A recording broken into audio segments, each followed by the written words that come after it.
스스로 검증하고 시험하고 그렇게 알 수 있느냐고 질문할지도 모릅니다. 아마 우리 교인들이 아니시겠죠. 우리는 1:1 양육할 때 국가에서 그 증거를 배웁니다. 제자 훈련할 때 그때 우리는 그 증거를 배웁니다. 다시 한번 여러분들에게 말씀을 드릴게요.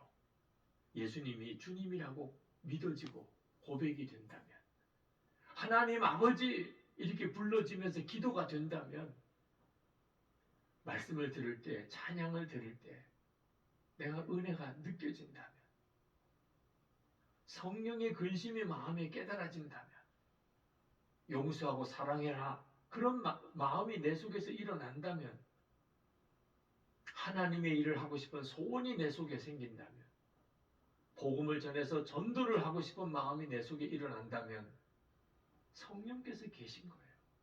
성령이 아니시면 있을 수가 없는 일이 일어나고 있는 겁니다. 여러분이 오늘 이렇게 예배를 드리러 오시고 이렇게 이 영상으로라도 예배를 드리시는 것은 여러분 안에 계시는 주님의 강권하심인 겁니다. 검증해 볼 수 있습니다. 스스로 시험해 볼 수 있습니다. 정말 놀라운 일이죠. 여러분이 분명히 그렇게 하셔야 합니다. 우리는 부흥의 때나 예배드릴 때나 기도회 때나 주님을 만나는 게 아닙니다.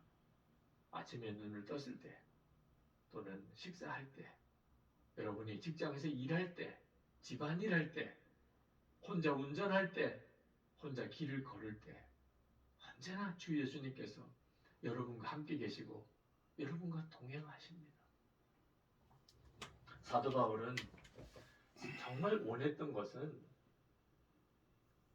부도덕한 삶을 살고 영적으로 혼란에 빠뜨리는 그런 사람을 징계하고 싶은 게 아니었습니다. 고린도 교인들도 자기처럼 예수님이 자기 안에 계신 것을 알고 그 예수님과 동행하는 삶을 살게 해주고 싶었던 거예요. 사도 바울이 이제 내가 가면 재판을 해서라도 잘못한 사람을 치리할 거라고 말씀한 것은 지금이라도 여러분의 마음에 계신 예수 그리스도를 귀 기울여 듣고 돌이키라, 온전한 믿음을 가지라는. 그래서 우리가 다시 만날 때 서로 얼굴 붉히고 만나지 않고 기쁨으로 만나자. 10절 말씀에 이렇게 말씀합니다. 내가 떠나 있는 동안에 이렇게 편지를 하는 것은 내가 가서 주님께서 주신 고난을 가지고 사건들을 처리할 때 너무 엄하게 대할 필요가 없게 하려는 것입니다. 이 권위는 여러분을 넘어뜨리라고 주신 것이 아니라 세우라고 주신 것입니다. 사도 바울은 고린도후서 마지막에 이 고린도후서를 쓴 자기의 진짜 마음을 요약해서 말씀합니다. 11절에 끝으로 말합니다. 형제자매 여러분 기뻐하십시오. 온전하게 되기를 힘쓰십시오. 서로 격려하십시오. 같은 마음을 품으십시오. 화평하게 지내십시오. 그리하면 사랑과 평화의 하나님께서 여러분과 함께 하실 것입니다. 여러분, 이것이 진짜 지금 우리에게 주시는 주님의 말씀 아닙니까? 기뻐하십시오. 온전하게 되기를 힘쓰십시오. 서로 격려하십시오. 같은 마음 품으십시오. 화평하게 지내십시오. 이것이 우리 가정에, 우리 교회에 정말 이루어져야 하잖아요. 우리가 예수님이 우리 안에 계신 것에 대해서 진짜 믿고 눈이 뜨이면 그렇게 되는 거예요. 제가 참 큰 영향을 받은 책 한 권이 있는데 그 책은 인도의 길을 걷고 있는 예수라는 책입니다. 스텔리 존스 선교사님이 쓰신 거예요. 그분은 그 격동의 식민지 시대 때 인도에 선교사로 가신 미국 선교사님입니다.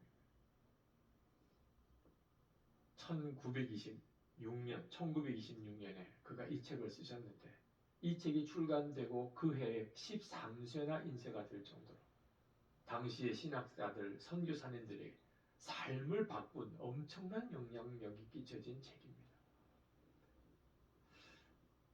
인도로 선교를 하러 갔습니다.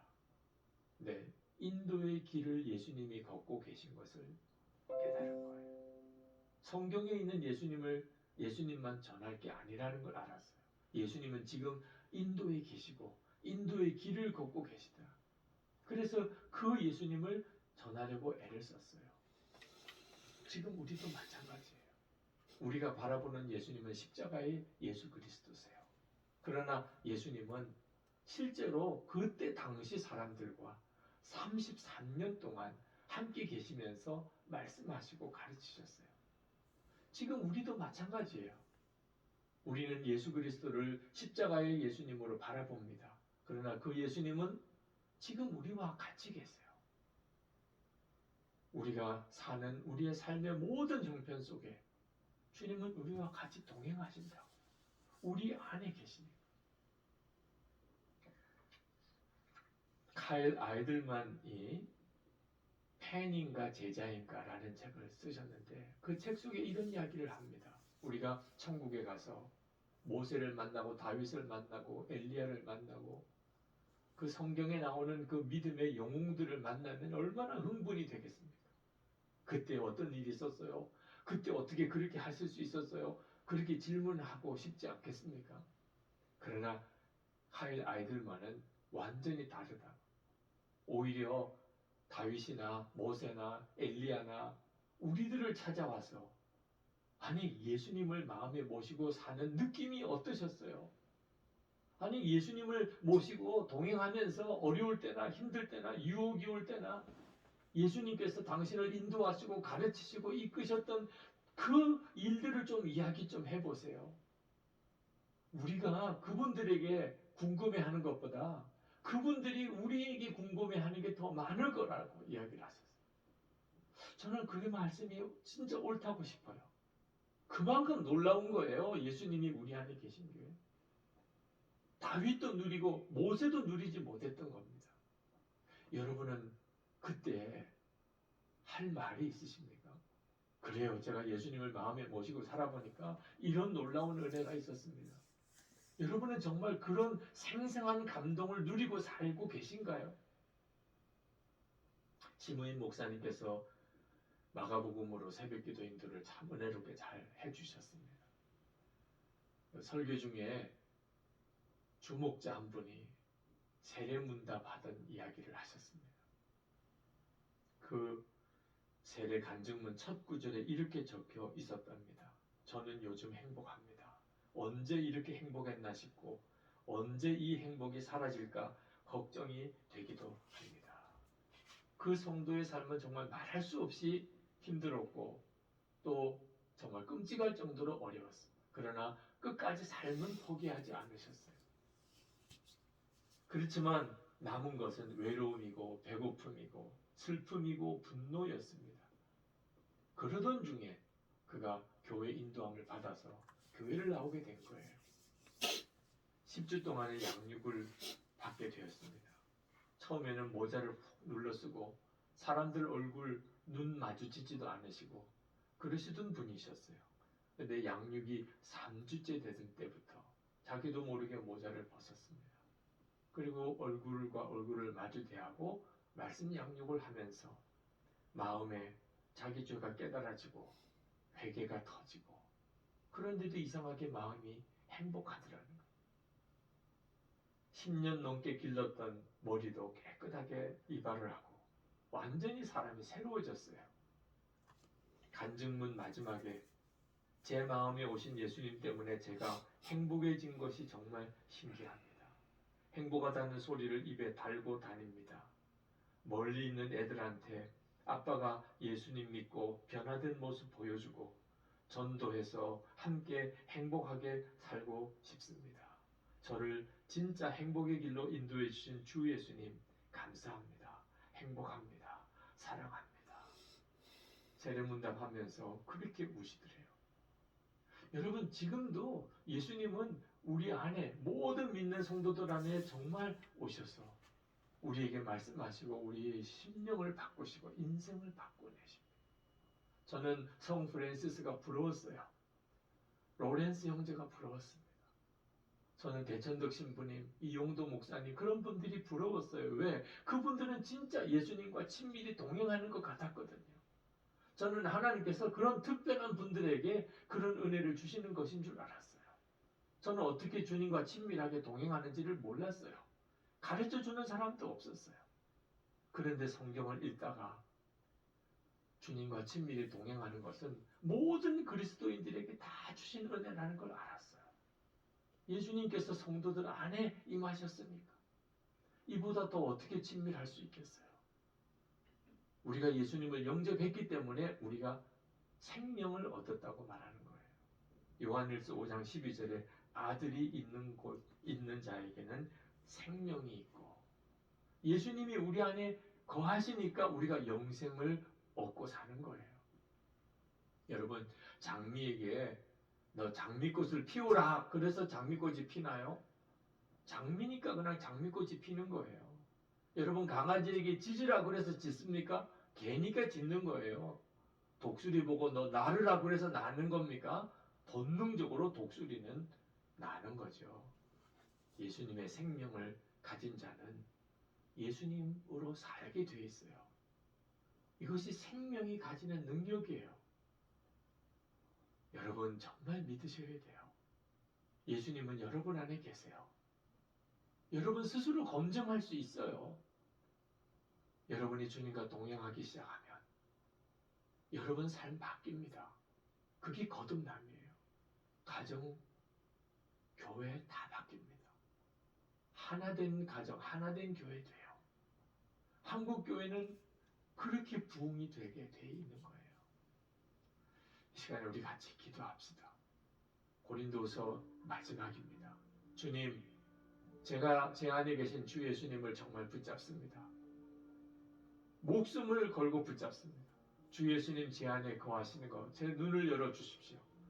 마음에 진짜 확신을 갖게 해주십시오. 주님과 동행하는 삶을 이제부터라도 제대로 살게 되기를 원합니다. 나도 바뀌고 우리 가정도 우리 교회도 한국 교회 전체도 새롭게 해주시옵소서. 통성으로 기도하겠습니다. 은혜와 사랑이 충만하신 하나님, 놀라우신 하나님, 하나님의 역사하시고 인하여 주님 감사합니다. 주여 크시는 더하시는 하나님이여 감사하며 또 감사하며 글과 은혜를 더하시는 하나님, 주의 은혜를 사랑하는 모든 성도들이 사모하며 갈급한 심령에게 부어주시기를 원합니다. 주님 나봅니다. 주님 사모합니다. 주님 한 번이면 충분합니다. 나의 삶을 바꾸실 분은 주님이십니다. 주님 우리의 가정, 하나님 우리 교회 안에 하나님의 역사를 주님의 놀라우신 은혜를 이루시기를 원합니다. 주 예수님 오늘도 성도들을 말씀으로 사로잡으소서. 하나님 말씀이 저들의 성도들의 삶을 이끌어가 말씀이 저들의 삶의 확증이 되게 하시고 그대로 경험되게 하여 주시옵소서. 주님을 찬양합니다. 또 찬양합니다. 하나님 그를 주님께 부탁합니다. 아버지 하나님, 고린도후서를 마치면서 너무나 강력한 주님의 말씀을 붙잡습니다. 주 예수 그리스도께서 우리 안에 계신 것을 스스로 시험하고 스스로 검증하라. 주님, 저희와 함께 계신 것을 부인할 수 없는 증거를 가졌습니다. 오늘도 모든 성도들의 마음의 심령을 주여 사로잡으소서. 주님만 오직 바라보고 살게 하소서. 염려하고 두려워하지 않고 주님과 동행하기만 하게 하소서. 우리의 인생도 바꾸시고 가정도 하나 되게 하시고 우리의 교회를 새롭게 하시고 하나님 한국 교회를 변화시켜 주옵소서. 하나님 우리 나라가 하나님을 경외하는 나라가 되는 일에 우리를 사용하소서. 하나님을 경외하는 지도자들이 서게 하소서. 남북이 복음으로 통일되는 일에 우리를 쓰소서. 하나님 오늘도 하나님께 예배하며 하나님 감사하며 온전한 11조와 감사헌금과 선경금과 구제헌금을 구별해드리고 교회를 위하여 건축헌금을 봉헌하는 성도들이 있습니다. 그 마음의 중심, 간절함 주님 받으소서. 약속하신 은혜로 충만하게 채우소서. 하나님의 영광 위에 살게 하소서. 가정 안에 은혜를 주시고 모든 가족들이 다 구원받으며 우리의 자녀들이 하나님의 귀한 일꾼으로 쓰임받게 하소서. 성도들의 일터와 기업에 복을 주시고 하나님 역사하소서. 먹고 입고 사는 정도가 아니고 어떤 형편에서든지 베풀어주고 나누어주며 살게 하시고 주라 그리하면 넘치도록 안겨주리라 하신 말씀이 성취된 삶을 살게 하소서. 병든 자를 지금도 고치소서. 북한에 억류되어 있는 김국기 목사님, 김정욱 목사님, 최충길 선교사님, 장문석 집사님 속히 석방되게 해 주옵소서. 세계 열방에 코로나가 다 멈추고 이제 새 부흥이 일어나고 선교사님들에게 새 힘을 주시고 선교의 새 문이 활짝 열리게 하옵소서. 우리 주 예수 그리스도 이름으로 간절히 기도하옵나이다. 아멘. 우리 다 일어나셔서 찬양하겠습니다.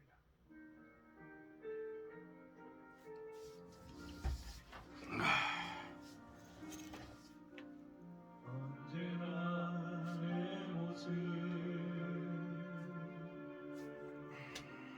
너무나 부끄러워 무릎으로 주님께